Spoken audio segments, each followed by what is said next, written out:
La métaphore est éloquente. Robert Mukwege répare depuis des années les femmes violées, victimes des guerres oubliées dans l'Est de la République démocratique du Congo. À 2 mois et demi des élections cruciales en RDC, les jurés du prix Nobel ont aussi récompensé une voix parmi les plus sévères envers le régime du président Joseph Kabila, davantage entendu à l'étranger qu'au pays.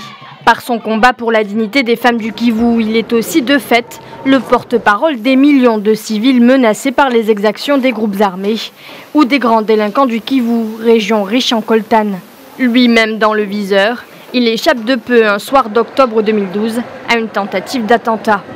Né en mars 1955 à Bukavu, dans ce qui est alors le Congo belge, Denis Mukwege est le 3e de 9 enfants.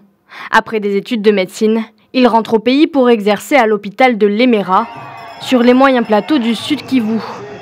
Il découvre alors les souffrances de femmes qui, faute de soins appropriés, sont régulièrement victimes de graves lésions génitales postpartum, les condamnant à une incontinence permanente.